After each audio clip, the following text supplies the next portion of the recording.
Chapter 1. The Scars of Concrete. The wind in Akahama carried a lingering taste of salt and metal. For Kenji, every gust blowing in from the Pacific was a reminder that the ocean never truly slept. It merely rested, catching its breath. It had been 10 years since the Great Wave had redrawn the map of the Japanese coastline, turning vibrant neighborhoods into graveyards of rebel and submerged memories. Today, Akahama was a model city. 12-meter-high seawalls rose like sentinels of gray concrete, promising a safety that electronic sensors, scattered across offshore buoys, swore they could guarantee. Kenji walked along the top of the barrier. He was one of the engineers responsible for maintaining the structural integrity of those walls. His fingers often traced the nearly invisible cracks in the concrete, not only searching for technical flaws, but trying to understand the strength of the adversary they were built to face. "You're late for dinner," Naomi's voice crackled over the radio. She was at home, in the elevated zone where the city's new master plan had placed the residential areas. "I'm heading down now, Naomi. I was just checking the expansion joint in Sector 4. Sector 4 has been there for 5 years, Kenji. It's not going anywhere. Come home." When he arrived, Kenji found Naomi on the porch. She was a botanical illustrator. Before the disaster, she painted vibrant camellias and cherry blossoms. Now, her sketchbooks were filled with drawings of mosses, lichens, and tiny flowers growing in the cracks of concrete. She searched for life where everything seemed sterile. "We need something more in this house, Kenji," she said, without taking her eyes off the horizon. "The silence here is too heavy. At night, all I hear is the ventilation system and my own heartbeat. It feels like we're waiting for a blow that never comes." Kenji knew what she meant. They were survivors, but they lived like ghosts. The trauma of the previous tsunami had left them in a state of emotional freeze. They had no children, no close friends in the new city, and their home, though modern and safe, felt like a glass box ready to shatter. "What do you suggest?" he asked, even though he already knew the answer. The Tohoku shelter opened a new wing. They rescued animals that had been wandering in isolated areas that are only now being reopened. Animals who, like us, have nowhere to return to. Chapter 2. The Silence of Sesame. The light of Tohoku shelter was a noisy place, a necessary chaos of hope. Dogs of all breeds and sizes barked, jumped against the gates, and begged for attention. But at the end of the corridor, in an area where sunlight struck at an angle, casting long shadows, there he was, a Shiba Inu. His coat was a deep sesame color, a mix of red, black, and white that resembled the hues of Japanese forests in autumn. He didn't bark. He sat still, his front paws perfectly aligned, his triangular ears pointed forward. "That one there," Kenji began, pointing. The shelter caretaker, an elderly man named Mr. Tanaka, sighed. "That's Hachiro. He's a mystery.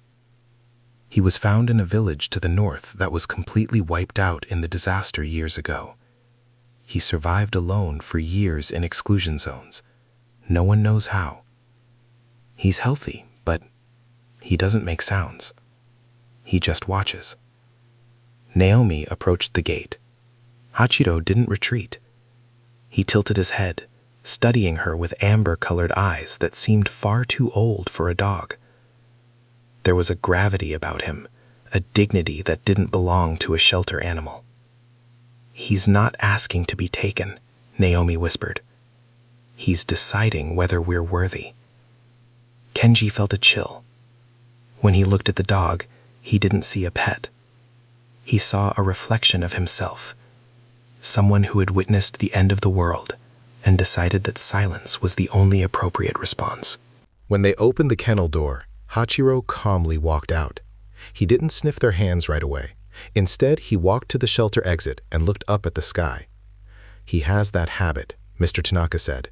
"He always knows where north is, and he never sleeps with his back to the sea." Chapter 3. The Silent Vigil. Hachiro's adaptation to the new home was strange. He didn't destroy furniture, didn't beg for food at the table, and never barked at the mail carrier. He was like a spiritual presence moving through the rooms. Naomi tried to play with him, but Hachiro rarely showed interest in rubber balls. His favorite toy was the living room window facing the ocean. He spent hours there, sitting like a stone statue from a Shinto shrine. One night, Kenji woke to a dull sound. He got up and went to the living room. Hachiro had his ear pressed against the wooden floor. The dog was tense, the muscles along his back faintly vibrating. "What is it, boy? It's just the sewage system, or maybe the wind in the ducts." Hachiro lifted his head. He looked at Kenji with an almost human intensity. In that gaze, there was a warning. Then the dog stood up, walked to the porch, and let out a low sound, a growl that seemed to come not from his throat, but from his chest. "He's strange," Kenji remarked to Naomi over breakfast. "Last night he seemed to be listening to the floor. Maybe he can feel vibrations from the port construction," Naomi suggested, though she was worried. "But did you notice he stopped drinking water from the ceramic bowl? Now he only drinks if I put the water in a deep bucket, and he always checks the surface first." Hachiro's behavior began to affect the couple. They had tried to forget the tsunami, but now they had a living reminder of vigilance in their home. The Shiba Inu was the opposite of forgetting. He was the embodiment of memory. Chapter 4. The Omen and the Oil. Weeks turned into months. The summer of 2025 arrived with an unusual climactic oppression. The air was still, and birds seemed to have abandoned the trees near the coast. At the port of Akahama, fishermen spoke of dead waters. Deep sea fish were appearing at the surface, disoriented. During his inspections, Kenji noticed something that unsettled him. Pressure readings from the ground sensors showed rhythmic fluctuations, almost like breathing. "The system says they're normal tectonic adjustments," Kenji explained to a colleague. "The wall is absorbing the energy." But Hachiro knew the system was wrong. The Shiba's behavior shifted from silent to erratic. He stopped sleeping. He spent nights running back and forth on the porch. He began digging in the garden. Not like a dog searching for a bone, but as if trying to create a shelter. On August 14th, the sky over Akahama turned a sickly shade of violet. Naomi was trying to paint, but Hachiro wouldn't leave her alone. He grabbed her paintbrush in his mouth and dropped it on the floor. He tugged at the hem of her skirt toward the kitchen door, which led to the mountain path. "Kenji, come home now," Naomi called her husband, her voice on the edge of panic. "Hachiro is out of control. He's howling." Kenji felt his blood run cold. A Shiba Inu rarely barks, and howling only happens in extreme stress. "I'm on my way. There was a tremor just a little while ago, but it was small, magnitude 3.2, nothing that would trigger the sirens." "It doesn't matter what the computer says," Naomi shouted. "Hachiro's paws are bleeding from scratching at the door that leads up the hill. He wants out, Kenji. He wants to run." Chapter 5. The Roar of the Depths. When Kenji arrived home, the scene was domestic chaos. Naomi sat on the floor, hands trembling, while Hachiro ran back and forth, emitting a sound Kenji would never forget. Not a bark, but a sharp, almost human scream of pure despair. The dog's eyes were fixed on the door leading to the mountain trail, ignoring any voice command. "Look at the news, Kenji," Naomi pointed to the television, where a meteorologist spoke about an unusual atmospheric calm. "There are no tsunami alerts, Naomi. I just left the command center. The deep-sea buoys haven't detected any displacement of the water column. The AI system says the risk is 0.02%. At that exact moment, Hachiro stopped. He became completely still, his ear pressed against the concrete wall of the house. His ears vibrated. Suddenly, he leapt at Kenji, sinking his teeth into the sleeve of his work jacket and dragging him outside with incredible force. "He won't stop," Naomi said, tears filling her eyes. "Kenji, do you remember what Mr. Tanaka said? He survived alone where no one else did. He knows what comes before the wave." Kenji looked at the monitor on his official tablet. The graph was stable. Then he looked out the window at the sea. The water had receded. This was not a normal low tide. The port of Akahama was drying up before his eyes.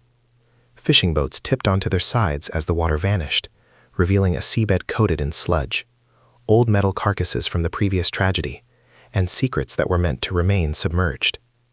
"This system failed," Kenji whispered, his voice breaking. "The sensors must have been destroyed by the initial tremor or sending false data." The city sirens remained in deadly silence.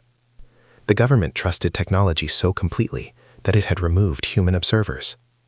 "We have 5 minutes, maybe less," Kenji shouted. "Forget the bags, grab the documents and the photos." "We're leaving now!" Hachiro, realizing they had finally understood, released Kenji's jacket and ran for the door. He didn't flee alone. He stopped at the start of the trail, barking frantically at them, like a shepherd driving lost sheep. Chapter 6: The Rise of the Guardian. The climb up the Inari Mountain Trail was steep. The path was rarely used, overgrown with vegetation Naomi used to draw. Halfway up, they encountered their neighbors, the Sato family, standing on their porch, watching the receded sea with curiosity, but no fear. "Run!" Kenji shouted as he passed. "Head for the shrine!" "But the alarm didn't sound, Kenji-san," Mr. Sato replied. "It must just be an extreme low tide." Hachiro didn't wait for Kenji's explanation.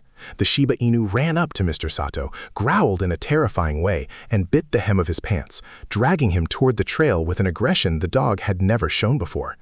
The shock was enough for the Sato family, seeing the terror in Kenji and Naomi's eyes, to decide to run. The group began to grow. Other people, drawn by the shouting and the dog's frantic urgency, began abandoning their homes. Hachiro acted like a general. He ran ahead to scout the path, came back to push the slower ones forward, and at times stopped to stare at the horizon with an expression of pure agony. That was when the sound began. It wasn't the sound of water. It was the sound of the earth itself tearing apart. A low boom that vibrated through bone, coming from the depths of the ocean. On the horizon, sunlight reflected off something that shouldn't have been there. A tall black line that seemed to erase the boundary between sky and sea. "Run!" Naomi screamed, helping an elderly woman who lived 2 floors below. Hachiro stopped midway up the climb. He turned back toward the city and let out the long, mournful howl. It was the signal that the time to flee had ended. Chapter 7: Impact and Rebirth. They reached the Stone Shrine's plateau just as the first wave struck the 12-meter containment wall. The concrete Kenji had spent years inspecting and declaring indestructible, held for only 3 seconds. The impact was blunt. The concrete wall didn't crack, it exploded under the pressure of millions of tons of water. The sea didn't flow into the city, it crushed it. From above, the group of survivors watched Akahama disappear into a cloud of white dust and dark foam. Modern houses, cars, and high-tech sensors were reduced to shards in a matter of heartbeats. Naomi buried her face in Kenji's chest. The noise was deafening. The sound of twisted metal and trees being torn from the ground. Hachiro, however, didn't look away. He remained seated at the edge of the cliff, ears pinned back, chest heaving. He watched the destruction with stoic acceptance. He had seen this before. He knew the sea was an ancient god that did not care about the plans of men. When the second wave, even larger than the first, passed over what remained of the city, silence finally settled over the hill. The world below was now a mirror of brown water, debris, and silence. Chapter 8: Hachiro's Legacy. The hours that followed were a blur of shock and cold. The group of 30 survivors was isolated at the top of the mountain. Without Hachiro's warning, every one of them would now be buried under rubble. Kenji sat beside the Shiba. His hands were smeared with dirt and blood from small cuts earned during the climb. He placed his hand on the dog's back. Hachiro, for the first time since being adopted, rested his head on Kenji's knee and closed his eyes. He could finally rest. His mission, one that seemed to have begun years earlier in that vanished village to the north, was complete.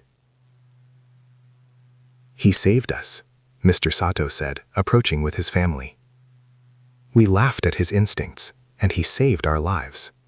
Months later, Hachiro's story spread across Japan. He became a symbol of the fallibility of technology and the importance of listening to nature. Akahama would not be rebuilt the same way. The new plan ensured that no one would ever live in the low-lying areas again. Kenji and Naomi moved inland, far from the roar of the waves. They built a small house surrounded by forests. In the garden, Naomi no longer painted only flowers growing through concrete. She painted the portrait of a sesame-colored Shiba Inu, whose eyes held the wisdom of the tides. Hachiro lived the rest of his days in peace. He never howled again. He never again needed to listen to the ground. He knew that this time, the people he loved were safe. Not because they had concrete walls, but because they had learned to listen to what silence was trying to say. At the entrance to the new trail leading to the Akahama Memorial, a small bronze plaque was placed, bearing the silhouette of a Shiba Inu. It read simply, "To those who listen before the earth trembles, and to those who protect without asking anything in return." Interlude: The memory of salt, Hachiro's past. Years before Akahama, before Kenji and Naomi, Hachiro had another name. He was called Sora, sky, by an old fisherman named Isamu in a remote village called Minami Sanriku. Isamu had no state-of-the-art radio, no pressure sensors. He had only the sea.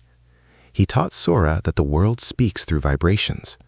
When cicadas suddenly stopped singing, or when migratory birds changed course, Sora understood. On the day of the first great tsunami, Sora tried to warn Isamu. He barked until his throat bled. But Isamu was old and stubborn. He wanted to save his boat, the livelihood of his life. When the wave came, Isamu pushed the young Shiba Inu onto a floating rooftop and spoke his final words. "Run to higher ground, Sora. Don't look back." Sora survived.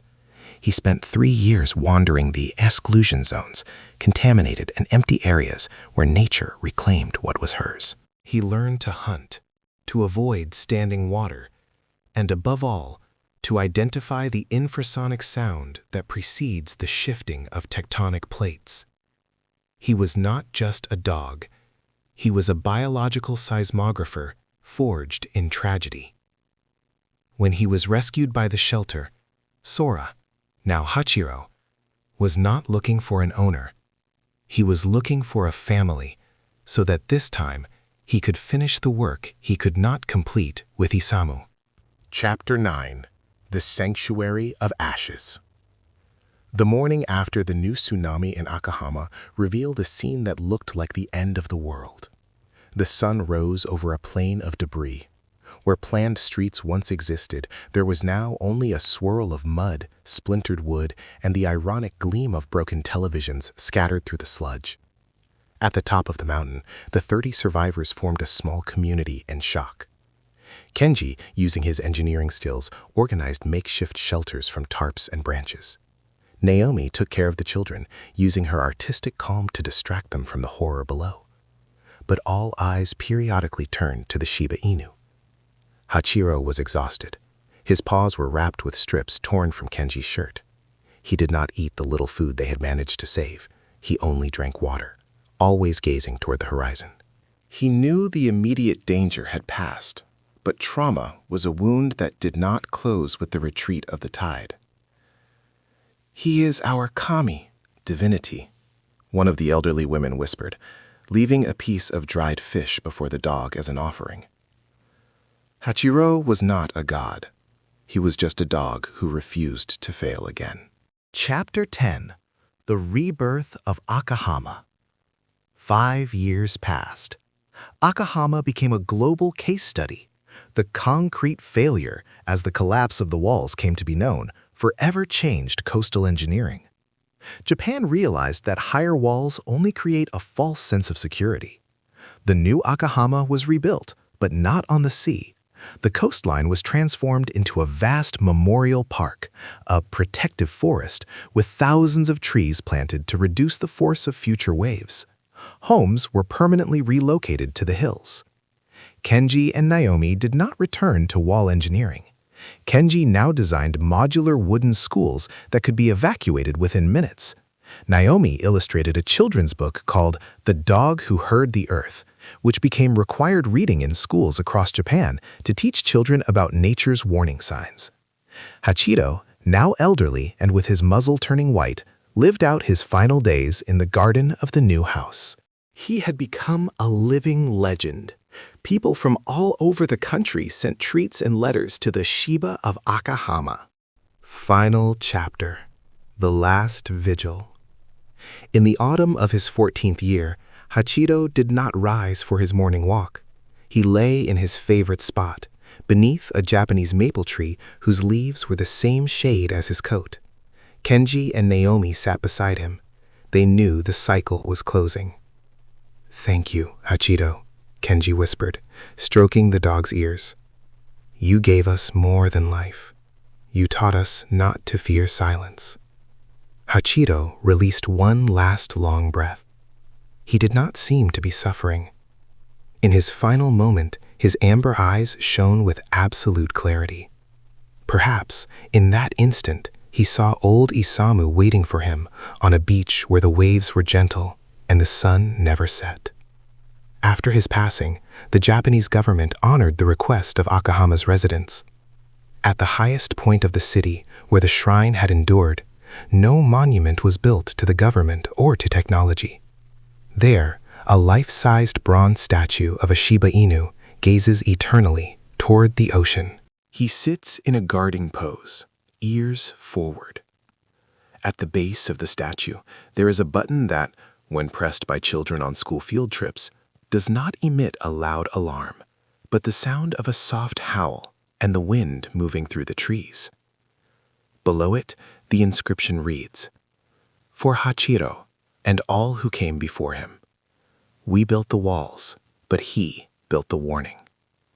Never forget to listen to what the earth has to say, for the heart of nature beats before our own." Akahama today is a city that lives in harmony with fear, transforming it into respect. And every time a Shiba Inu walks its streets, people stop, bow, and remember that loyalty is the only barrier the sea will never be able to tear down.